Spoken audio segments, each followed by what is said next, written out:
Hello and welcome to the pod. I'm Nathan Fink. I'm Jasmine Torres Allen, and this is New Hampshire Family Now, a show about building family in the Granite State. For Kinship Caregiver Month, Jasmine and I discuss raising the children of others, and we hear from a few kinship families as well as the navigators who support family strength and resilience. Today's show was brought to you by Service Credit Union. You go beyond for your family. That's why Service Credit Union goes beyond for you. Get more for your money, reach milestones sooner, and plan for the future you've earned. Service Credit Union will support you every step of the way to go further than you ever imagined. If you're driven to go beyond, you belong with Service Credit Union. Visit servicecu.org to start your journey today. This podcast was also brought to you by Family Support New Hampshire. Family Support New Hampshire is NH's coalition of family resource centers and family strengthening programs that exist to ensure Granite State families have access to resources so both caregivers and children can succeed, because supported families are strong families. To find a family resource center near you, visit www.fsnh.org. Hello and welcome to the podcast. I'm Nathan Fink. I'm Jasmine. We have a great show for you today, including plenty of insights, inspiration, and if I can find some space, some jokes. We'll see. But first, the kids are back in school. Yes. And we could not be. So kids are back. We got them ready. Tell me about your oldest. Are you guys packed? You ready? Oh, we're good to go. We just had our first day, and it was my son's first day of kindergarten. And I was like, oh my gosh, here I am. No more childcare. No more, we're both in school, and it's crazy. Like, seeing them go in together through the carpool. I was like, wow, this is it. Like, I mean, it is a massive financial change. You don't realize how much it deeply affects you as a family financially to pay for childcare. And then when you finally make it to school, you're like, oh my gosh, I didn't realize how much we were spending, just on childcare alone. Because it's just what you're doing. Yeah. Now, with regards to your youngest, though, so in kindergarten. Yes. How is he doing? Where is he at? Has he settled in? You know what? I always like to say that small steps is like small progress. Mm-hmm. He's doing a lot better than he did last year. And I think the hardest part this past summer was his babysitter who was taking care of him. I was like, oh my God, this is it. It's time to go into school. And I wrote her a thank you letter because it was when one of those people deeply affects you because they didn't give up on your kid. Yeah. She was one of those people. And it was just one of those moments where I wanted to cry because there were a lot of hard days for him and she stuck it through. And I don't expect anybody to ever stick it through for him because that's my job, right? Right. But, I had such a hard time finding him the right childcare. And, with his specific behavioral needs, it was so difficult for us, in the past year. And so when we found someone who was willing to accept him as he was and accept his bad days and accept his good days, it was kind of heartbreaking because I was like, oh my God, here, we're going to stay in contact with her and we appreciate her so much. But when I wrote that thank you letter, I was in tears because I never want to give up on my son, never. Right. And so to find someone who loved him as much to not give up on him, it was just so deep for me. There's nothing like seeing somebody embrace your whole child. Exactly. So how are you settled in? Yes, I think I have a new level of patience. My sister says that it's saint level at this point. But I have this new level of patience and a new way of looking at the needs of a child and how each child is so different, with all their different backgrounds and their different stories and, what's going on and things like that. Like I have such a different way of approaching each child now. It's really changed the way I just interact with kids because I want people to accept my kids completely as they are. And I want kids to be in an environment where they feel safe enough to be themselves. Now, September is Kinship Caregiver Month. And I think your experience in raising your son is one we can learn from. Can we go down this path? Let's do it. So I know it's been some time since he's joined your household. So if you don't mind, let's go back to the beginning. it become clear that kinship care was a path that you and your family were going to go down? Personally, my parents had done a kinship adoption with my cousins, who are my siblings. They are my siblings, but they're also my cousins. And so in my heart, growing up in that sort of household, I always knew that was something I would pursue in the future. You know, whether it was adoption, whether it was foster care, I wanted to pursue something in that realm, in that journey. And I saw my parents go through a lot of, the hardships, the wins, things like that. I saw them do the roller coaster. So I understood what I was getting myself into. And so when my son went into foster care at 9 months old, we were not in a position to go into kinship care at all. And so it took us maybe a year and a half to get to a position where we were like, if we are settled in, we find a decent sized house with 3 bedrooms, things like that. And we ended up finding all those things, and we were lucky enough to find those things. And, we also did it with him in mind, because we knew he was in foster care. Now, when you did eventually bring this child into your home, what types of emotions did you experience? There was a lot of nerves, obviously, because we were going from 1 child to 2 children, right? And it wasn't just a baby.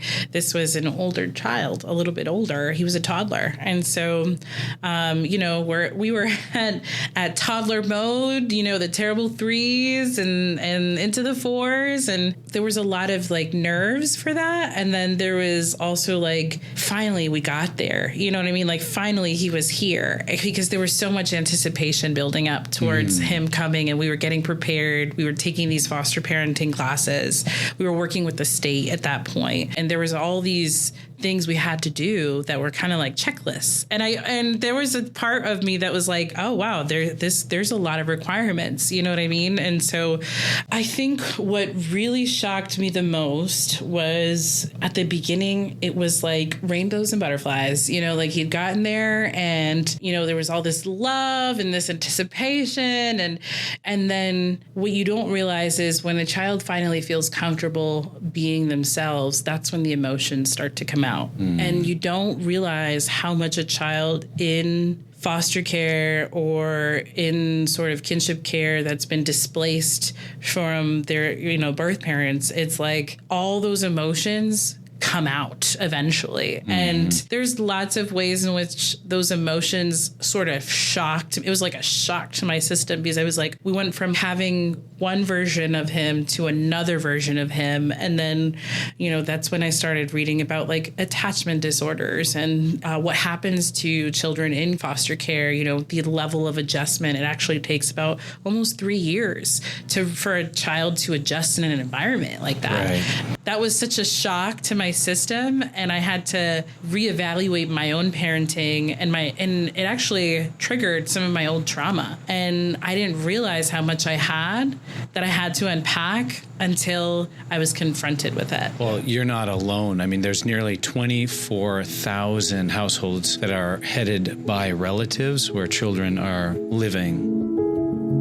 My name is Jen, and I am caring for my granddaughter who just turned 3. My name is Cheryl, and I'm raising my 8-year-old grand boy and my 10-year-old grand girl. So I'm Eric. This is Danielle. We're raising our 3-year-old grandson. My name is Tracy. I have just recently adopted my grandson, is 9 years old, as well as my 21-year-old grandson, who had been living with us as well. So my oldest daughter fell into the heroin and fentanyl addiction, and she had a baby that was born addicted to fentanyl. I know for our son, our grandson's father, he was 16 or 17 when addiction started to take over his world. When they announced they were pregnant, we were hopeful, but within a year of our grandson being born, we kind of knew things weren't really how they should be. First one was drugs and mental health. Second one was alcohol and mental health. It's a vicious cycle. I've been in this cycle for 40 years. I was completely overwhelmed, because I think the primary thing that came out of it was I was having to make a decision that was going to be forever altering a number of lives. And as I'm making this decision, I'm now also grieving my own child. Guilt, both of us, an enormous. Yeah, still to this day. feel as somewhat as a failure of a father. Well, it's really hard because, first of all, it's, that's my firstborn child. And I'm like, okay, yes, I am her mom, but she's also got this baby that's didn't ask to be brought into this situation. But there's a frustration and oh my God, here I am again. Why me? And knowing what the attacks are coming. I've been looking in the bushes for what, 20 years now? Part of it became very clear to me that I would be in an irrevocable place with my son taking the children away.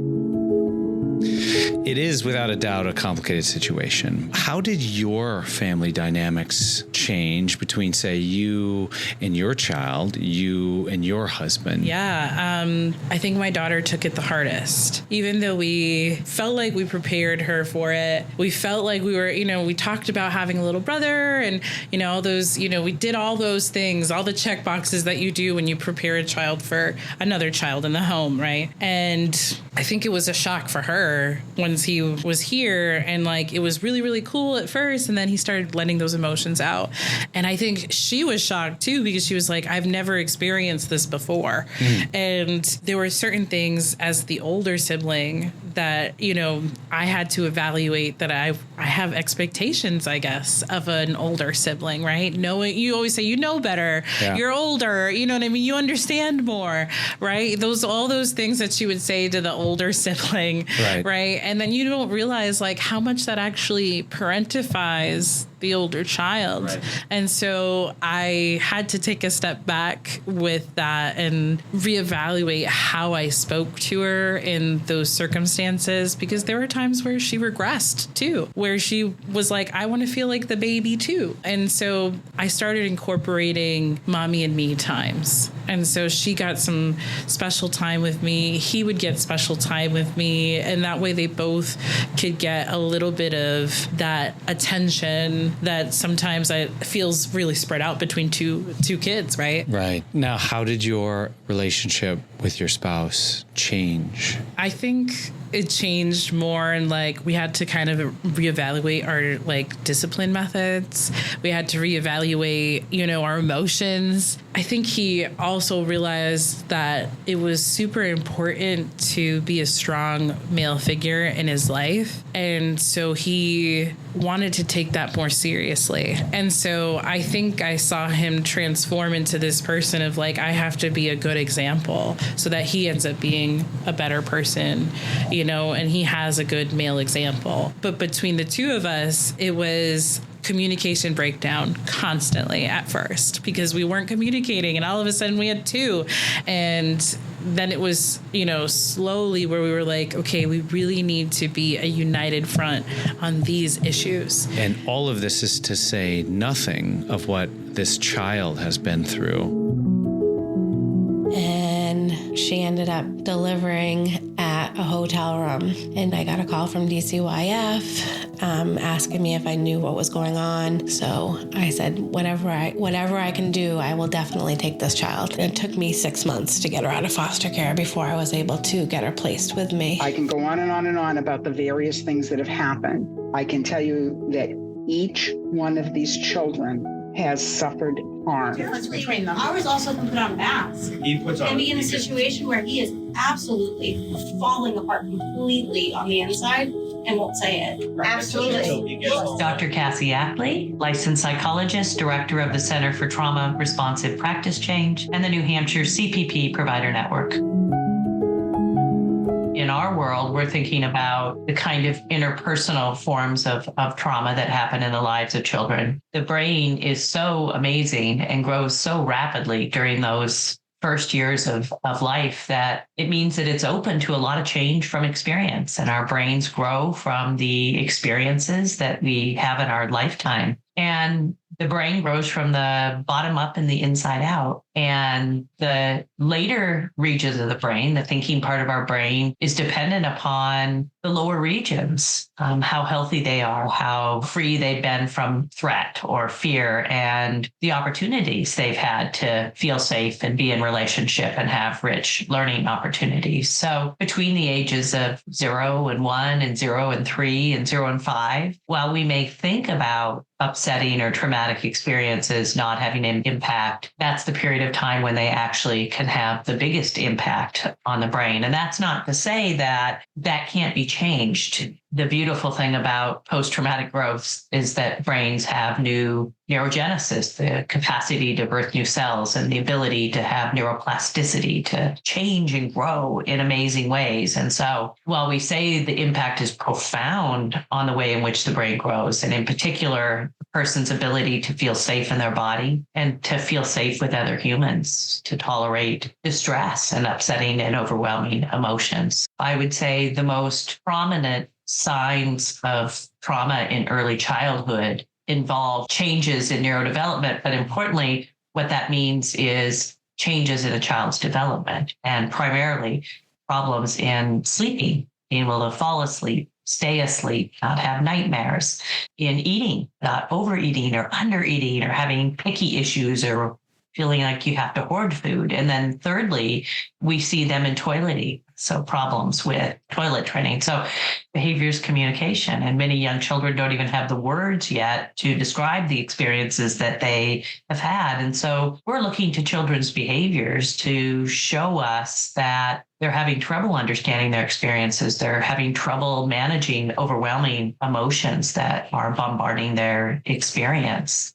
So what we understand about building a safe attachment through safe relationships is that the most important moments are when a child is distressed. And the ability of all of the adults, but particularly primary caregivers, to recognize, to then co-regulate with, and be safe with young children who feel distressed. And what we understand now is that it's those exact moments of safety when a young child feels upset that sets the scaffolding for later ability to be safe and have healthy relationships. What I would also say that I think we miss is that we also store traumatic memories, not just in our brains and our hippocampus, but we store them in our bodies. And the way that we process that, especially when we're young, is moving our bodies. And so satisfying growth in the lower regions of the brain are about making sure little ones have opportunities to run and bounce and play. Those are the kinds of experiences that rebuild the brain after early trauma. I don't think I've ever appreciated the human brain any more than watching my son grow, because you realize how much those early experiences are vital, and it literally shapes our brain. We're going to take a quick break, but when we come back, we hear from more Kinship families and 2 navigators who, among other supports, facilitate pasta groups and connect us with other resources. Don't go anywhere.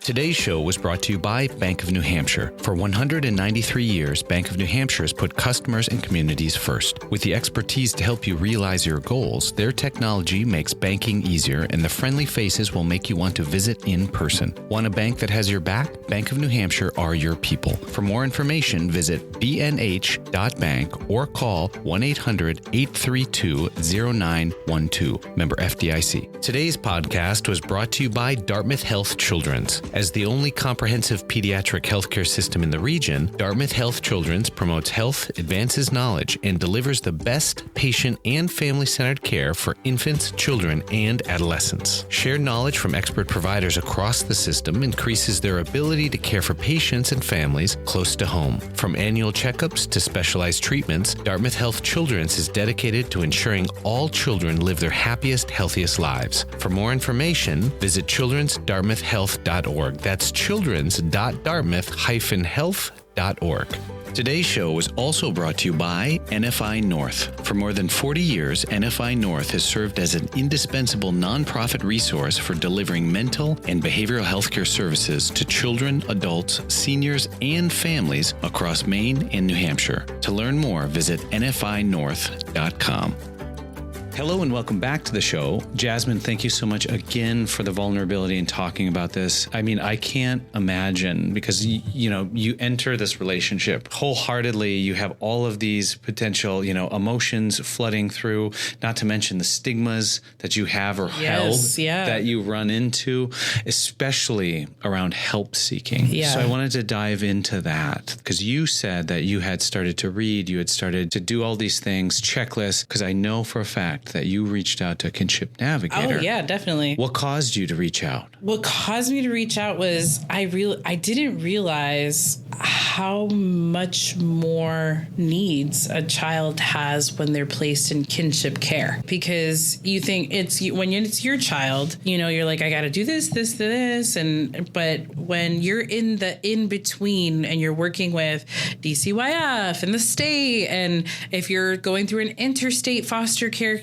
kinship situation like I did, you're going through a lot of hoops, appointments and, home visits, and you don't realize like all the things you actually need, like health insurance, and that you can receive some financial, support through your kinship foster care. And I didn't know any of those pieces, because there's an added financial cost to kinship caregiving. And you don't realize that until the child is in your home and you realize they have all these needs. They might need to go see a mental health provider. They need to go see a pediatrician. They need to go see a dentist. And all those are required through the state, and so you have to follow up on those things. And because they're in kinship care, you can only do certain things with like health, state health insurance. You have to go through kind of all the pieces in the state.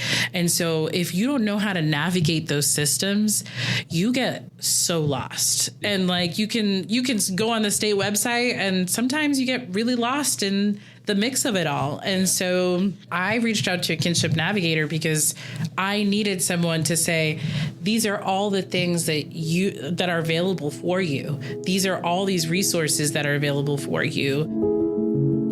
Hi, my name is Alicia Angles, Kinship Navigation Waypoint in Nashua. Diana Merrick, Kinship Navigator, Family Resource Center in Gorham, New Hampshire. The Kinship Navigation program is for caregivers that need an ear. They may need resources. They need help navigating some of the court proceedings. They may need help doing paperwork, applying for benefits. It's just really about helping them get situated. A lot of it is about the children, but it's also a lot about the caregiver. We wear a lot of hats. We really do. Sometimes I go to your home and I meet with you. I can meet you in community. I can meet you in advocating settings. Maybe I'm doing IEP meetings with you and helping you understand that process. Sometimes I am just being a soundboard because you need somebody that can relate to the situation and understand. I'm really trying to help you understand this child's been through trauma. So now if they're starting to act out some of their behaviors, what does that look like? And how to parent a child with trauma, helping them line up with therapy and helping communicate to some of their therapists, or sometimes I'm just helping them learn the language because it's a language that they haven't learned.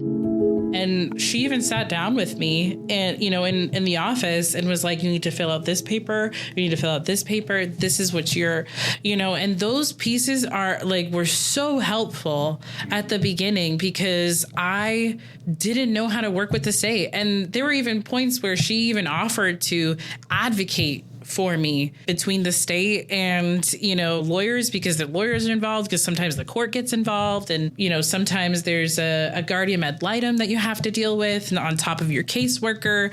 And so there's a lot of people in the mix when it comes to kinship care. And if you don't know how to navigate and you don't have that extra support from someone, it's really difficult. And so it was really good to have someone say, these are all the things that are available for you. This is how you do it. These are the papers. Send those in and stay on top of you about it too, because sometimes you get so lost in the regular routine of life and work that you don't pass those papers in, or you don't submit the deadline. And so it's good to have that Kinship Navigator say, hey, remember this deadline is due. You got to pass that paper in. I love what I do. I really do. I know what I do is affecting them in a positive way because I'm raising my grandchild. And that changes it because I know from both perspectives.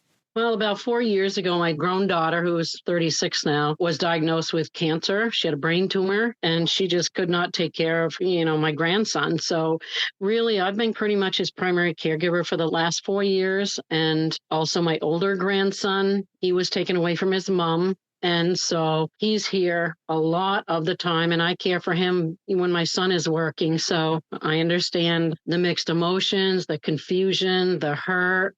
I understand all of that. Lots of overwhelm, lots of unexpected stress. There's frustration, there's guilt, there's anger, there's fear. Maybe there's some resentment, and it's not something that they want to talk about.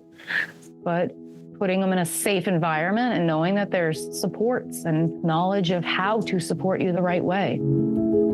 So I keep thinking on top of all of this, the emotionality, navigating a child's trauma, navigating a system that's complex, navigating in many cases complex relationships with biological parents. Yes. That can be toxic. That is really tough. And those folks, of course, are on their own journeys, maybe their own road to recovery. Yes. We know that 4 out of 5 placements in the Kinship Navigation Program are for substance use disorder. And then on top of that, you're entering a system that is so complex. It's incredibly overwhelming because, you kind of start out with the introductory class of foster care, right? And in that 2-hour Zoom call, right, they list out all the things you need to have in your home ready, for that child.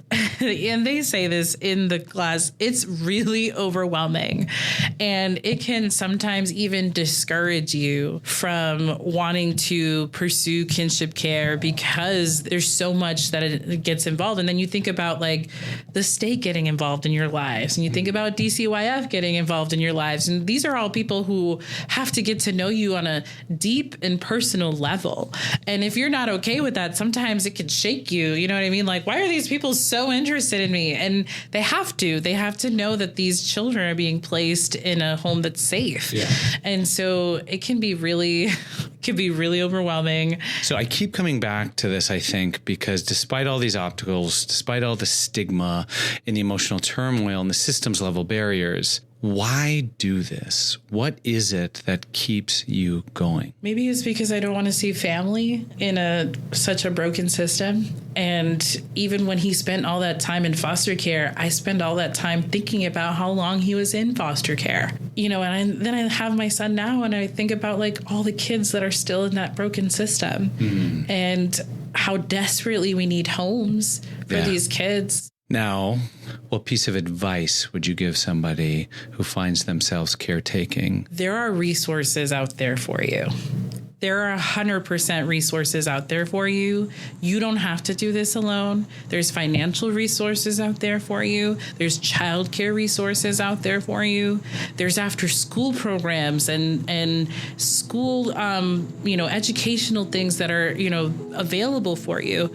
You just have to look for them. You have to look for them. I got to tell you, we had some really hard days when I first got these kids. The joy that I get today, watching them grow, watching them heal, every harsh moment that I didn't know if I could do this any further.